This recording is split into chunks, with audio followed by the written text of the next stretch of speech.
12वीचा result लागला, आता आलं करिअरचं मोठं टेन्शन. अहो मग मनातल्या कन्फ्युज विचारांना ब्रेक लावा एक क्षण. कारण खास ठाणेकरांसाठी घेऊन आलो आहोत उषा देवी college of hotel management Thane, जिथे कमवा, शिका आणि आपलं करिअर घडवा. संपूर्ण प्रॅक्टिकल ओरिएंटेड कोर्स असल्याने ना अवघड अभ्यासाची चिंता आणि क्रूज पंचतारांकित हॉटेल्समधून भारत आणि परदेशात 100% नोकरीची हमी. अहो मग वाट कसली पाहताय? आजच आपला प्रवेश निश्चित करा आणि आपल्या पाल्याला द्या करिअरची सुवर्ण संधी.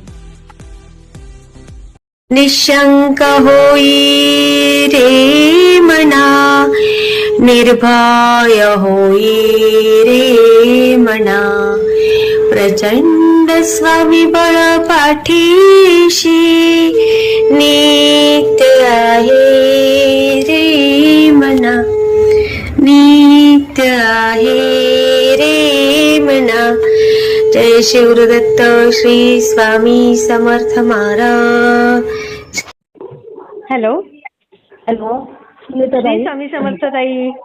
श्री स्वामी समर्थ ताई. श्री स्वामी समर्थ. मस्त. हा, काय म्हणताय ताई? तुमच्या ओव्या छान असतात सगळ्या. हो, सगळे छान आहे. हा अनुभव शेअर करायचा होता. 2 छोटे छोटे अनुभव आहेत. हा हा, सांगा ना ताई. हा, तर नाव ते आमच्या सांगायचंय? घराचं काम. हो, नाव आहे ना तुमच्याकडं? माझ्याकडे तुम्हाला सांगायचं असेल सेवेकरांसाठी. हो, नाही बरोबर आहे, पण नाही सांगत मी नाव. पण मला असा अनुभव आला होता. आपल्या घराचं काम चालू होतं ना, नाही का तुम्हाला म्हटलं हो होतं हो मी? हो हो. हो, तर ते घराचं काम झालं आणि पाठीमागं जी अशी बोळ आहे थोडी, नाही का, तर ती हा, हा. बोळ म्हणजे बरीच मोठी आहे. हा हा. तर ते करत होते, नाही का, म्हणलं ती बोळ करायची, तिथं कोबा करायचा होता, कोबा पूर्ण. अच्छा तर अच्छा. हो, तो ते कोबा करायचा होता आणि भरून आला होता, नाही का. तर मी म्हंटल की पाऊस आलाय, मग स्वामींना म्हणलं स्वामी तेवढं काम होऊ द्या. त्याच्यानंतर म्हटलं जर आला तुम्ही, म्हणजे पाऊस आला तर म्हटलं मग परत ते वाहून जाईल सगळं ना, सिमेंट वगैरे. हो हो हो. हा, एवढं खर्च करून म्हणलं करायचं. 30,000 त्याला लावलेत म्हटलं, मग नाही का खराब होईल सगळं ते. स्वामींना म्हणलं स्वामी आजच्या दिवस पाऊस येऊनच देऊ नका तुम्ही. तर खरंच नाही, पावसाचे शिंतोडे यायला लागलेले, पाऊस थांबला आणि दुसऱ्या दिवशी एवढा, हो शपथ खोटं नाही सांगत, दुसऱ्या दिवशी एवढा पाऊस आला, खूप पाऊस आला. पण त्या दिवशी पाऊसच नाही आला. किती स्वामींची लीला आहे बघा. हो, आणि तो एक अनुभव आणि दुसरा एक अनुभव. माझी देवी आहे ना कामाई, तर तिचा गेल्या वर्षी ते 2 नातू आहेत, तर त्यांचा पण बर्थडे होता आणि देवीला पण केलं होतं नाही, म्हणजे मूर्ती करून आणली होती. तर तिचा वाढदिवस होता. त्या दिवशी ना मी असं मुलाने ना पैशांचा 50-50 नोटांचा असा मोठा हार घातला होता तिला करून, नाही का. बापरे. पैशाचा.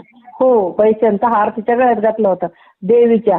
आणि मग आता हे सामान शिफ्टिंग करताना आहे ना, मला आठवत होतं की त्याला मी पॅक करून ठेवलेला होता, कारण त्याच्यात चांगले 2-3 हजार रुपये तरी असतील पाहिजे. अच्छा अच्छा. हा, 3 आहेत का 5,000 आहेत असं मला काही माहिती नाही, पण याला मुलगा म्हटला होता 5,000 आहेत म्हणून. मी म्हटलं बापरे, एवढं मोठा पैसा, 50-50च्या नोटा आहेत त्या, नाही का. बरोबर. हा. हा, तर ते मी म्हटलं एवढं मोठं पैसे हरवायचे. आणि ते पसाऱ्यामध्ये सुनबाईला विचारलं, म्हणली मला नाही माहिती घरात काय, कोणच म्हणाले की ते सापडले. पण मला तर माहिती होतं की, हो मला माहिती होतं की मी तो हार उचलून खालच्या घरातून वरच्या फ्लॅटमध्ये खालच्या मजल्यावरती राहतो आम्ही, आणि दुसऱ्या मजला पण वापरतो आम्हीच. दुसऱ्या मजल्यावरती पण मी ठेवलेलं आठवत होतं. पण आता कधी कुणी कुठं ठेवलं ते काय सापडतच नव्हतं अजिबात. म्हणून मी काय केलं, ते घोराष्टक स्तोत्र नाही का, मला माहिती, हा ते वाचत असताना पण मी ते अर्ध वाचलं, कचऱ्यावाले आली म्हणून कचरा टाकायला गेले, तिकडून आले, परत हातपाय धुतलं, गोमूत्र शिंपडून घेतलं, परत राहिलेलं थोडंसं वाचलं, ते 11 वेळा वाचलं, नाही का. म्हणलं माझं एवढं ते, म्हणलं देवीला पण म्हणलं, महाराजांना पण म्हणलं माझा तेवढा हार सापडू देत म्हणलं, नाही का.